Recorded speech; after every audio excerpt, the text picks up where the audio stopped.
Number 1 Kabir Dohavali के 1 to 5 सरलात किए थे। आपने वही 1 to 5 सरलात फेयर नोटबुक पर राइट करनी है। जो अब हम करवा रहे हैं 6 to 10 वो आपने सिर्फ लर्न करनी है। 6 सरलात है। बुरा जो देखन मैं चला, बुरा न मिलिया कोई, जो दिल खोजो अपना, मुझसे बुला न कोई। प्रसंग प्रस्तुत दोहा कबीरदास द्वारा रचित कबीर दोहावली में से लिया गया है, जिसमें कवि ने बताया है कि दूसरों में बुराई देखने से पहले अपने अंदर झांक कर देखो। व्याख्या। बुरा जो देखन मैं चला, कबीरदास जी कहते हैं कि जब मैं इस संसार में किसी बुरे व्यक्ति को तलाश करने के लिए निकला, बुरा न मिलिया कोई, तो ढूंढने पर भी मुझे कोई बुरा व्यक्ति नहीं मिला। जो दिल खोजो अपना, जब मैंने अपने दिल को टटोल कर देखा तो मुझसे बुरा ना कोई, तो मुझे पता चला कि संसार में मुझसे बुरा कोई भी नहीं है। विशेष में कहोगे, कवि का मानना है कि बुराई मनुष्य के अपने अंदर होती है, उसे बाहर कहीं खोजने की आवश्यकता नहीं है। सेकंड पॉइंट आप लिखोगे, भाषा सरल है। सरलात नंबर 7 धीरे धीरे रेमना, धीरे सब कुछ होए, माली सींचे सो बुरा, ऋतु आए फल हो।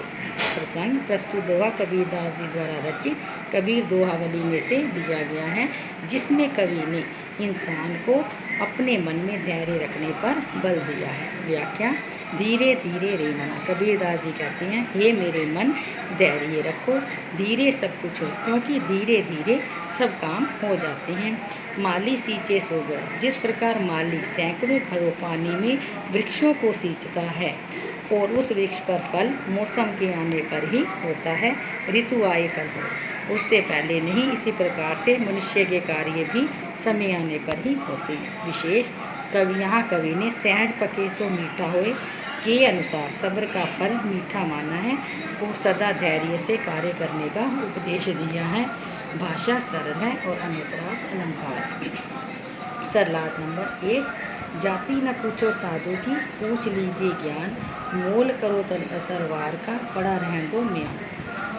प्रसंग प्रस्तुत दोहा कबीरदास जी द्वारा रचित कबीर दोहावली में से लिया गया है, जिसमें कवि ने ज्ञानी साधु का सम्मान करने के लिए कहा है, न कि उसकी जाति का। व्याख्या। कबीरदास जी कहते हैं, जाति न पूछो साधु की, हमें किसी साधु की जाति नहीं पूछनी चाहिए। पूछ लीजिए ज्ञान, बल्कि उसका ज्ञान जानना चाहिए।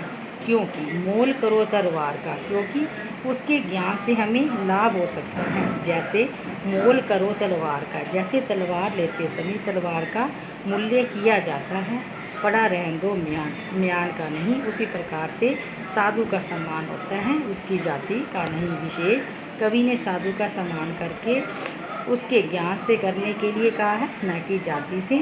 भाषा सरल है, दोहा छंद है। सलाद नंबर 9 कबीर तन पंछी भया, जहाँ मन तहाँ उड़ी जाए, जो जैसी संगति कर सो तैसा ही फल पाए। प्रसंग प्रस्तुत दोहा कबीरदास जी द्वारा रचित कबीर दोहावली में से लिया गया है, जिसमें कवि ने मन की चंचलता का वर्णन किया है। व्याख्या। कबीर तन पंछी भया, कबीरदास जी कहते हैं, तन होता है शरीर, यह शरीर पक्षी हो गया है, पंछी का मतलब पक्षी, भया मैंने हो गया है, जहाँ मन तहाँ उड़ी जाए, जहाँ जिसे मन जहाँ चाहे वहीं उड़ाकर ले जाता है। जो जैसी संगति कर, अर्थात शरीर मन के वश में होकर उसके अनुसार आचरण करता है।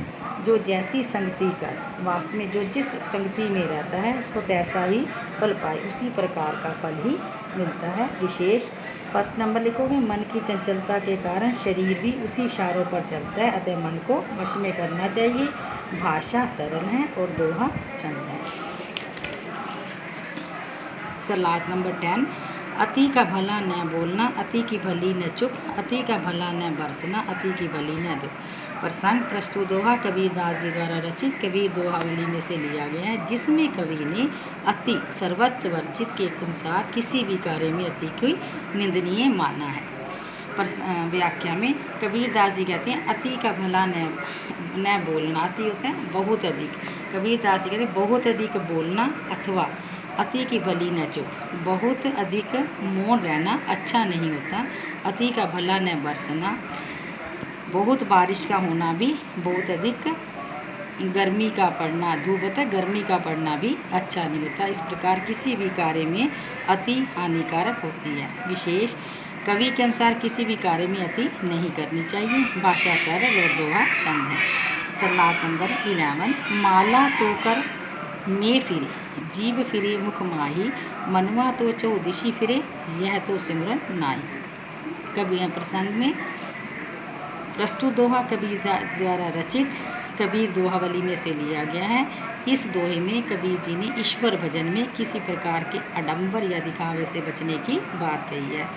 माला तोकर में फिर, व्याख्या कबीरदास जी कहते हैं कि माला जब हम ईश्वर का भजन करते हैं, यानी कि ईश्वर का भजन स्मरण करते समय हाथ में माला फिरती रहती है। जीव फिरे मुख माही, जीव जो होती है, मुख होता है मन, और जीव जो है हमारे मुंह में घूमती रहती है।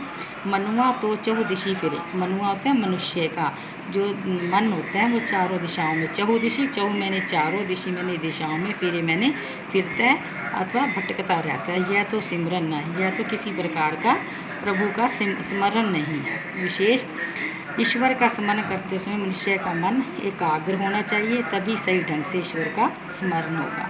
सेकंड पॉइंट लिखोगे, भाषा सरल और दोहा चंद।